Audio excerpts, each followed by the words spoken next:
গরমে রুচি ফেরাতে গিমা শাকের জুড়ি মেলা ভার।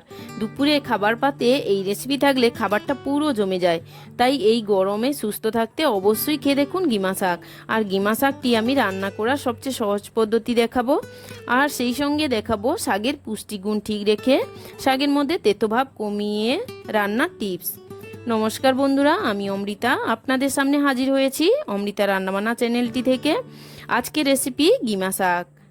বন্ধুরা, এই রেসিপি বানানোর জন্য এখানে আমি নিয়ে নিয়েছি 2 আঁটি গিমা শাক। এই শাকটি তেতো হলেও শরীরের জন্য খুব উপকারী। যারা একেবারে নতুন রাঁধুনি তাদের জন্য দেখিয়ে দিচ্ছি শাক কাটার পদ্ধতি। শাকটা ঠিক এইভাবেই কেটে নেবেন। দেখুন, ডাঁটা থেকে আমি ডাঁটার অগ্রভাগটা কেটে নিচ্ছি, প্রত্যেকটি ডাল থেকে, আর পাতাগুলো কেটে নিচ্ছি। এইভাবেই আপনারাও কেটে নেবেন। আর শাকের মধ্যে থাকা ফুল ও ফুলের কুঁড়িগুলোকে বাদ দিয়ে দেবেন, তাতে করে শাকটা রান্নার পর তেতো কম লাগবে। শাকের পাতা ও শাকের অগ্রভাগটা কেটে নিচ্ছি, আর ডাঁটাটা আমি ফেলে দিচ্ছি। এইভাবেই রান্না করলে, কেটে নিলে রান্নাটা বেশ ভালো হয়। আর শাকটা নরম থাকলে শাকের টেস্টটা আরও ভালো হয়। এবার চলে যাচ্ছি রান্নার মূল পর্বে। দেখুন, আমার এতটা শাক হয়েছে। আর কড়াইটা বসিয়ে দিয়েছি আমি। কড়াইটা আমার গরম হয়ে গেছে। এখন আমি সরিষার তেল দিয়ে দিলাম। সরিষার তেল দেওয়ার পর আমি দিয়ে দিলাম 1 টিস্পুন সাদা জিরে। এখন আমি নিয়ে নিয়েছি রান্নার জন্য কোচানো আলু, সরু সরু করে কেটে নিয়েছি বেগুন, গিমা শাক লাগবে 1 চামচ সাদা গোটা জিরে, কোচানো পেঁয়াজ, আর কয়েকটি কাঁচা লঙ্কা, হলুদ গুঁড়ো, লবণ। আমার জিরেটা বেশ ভালোভাবে ভাজা ভাজা হয়ে গেছে। এই পর্যায়ে অ্যাড করে দেব কোঁচানো পেঁয়াজ। পেঁয়াজটা একটু ভাজা ভাজা হয়ে গেলেই অ্যাড করে দেব 5 ফোড়ন। 5 ফোড়ন আর পেঁয়াজটা বেশ ভালোভাবে ভাজা ভাজা হয়ে গেছে। দেখুন, লাল রং বেরিয়ে হয়ে গেছে, ভাজা ভাজা হয়েছে, আর কত সুন্দর সেন্ট বেরোচ্ছে। এই পর্যায়ে দিয়ে দেব কুচিয়ে রাখা আলু আর কুচিয়ে ধুয়ে রাখা বেগুন। অ্যাড করে দিচ্ছি আলু আর বেগুনের উপরে 2 চামচ হলুদ গুঁড়ো, আর দিয়ে দিচ্ছি 2 চামচ লবণ।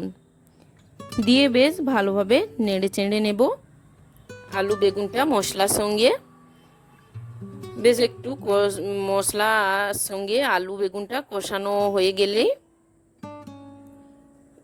ঢাকিয়ে দিচ্ছি 2 মিনিটের জন্য। তো 2 মিনিট পরে আমি ফিরে আসছি।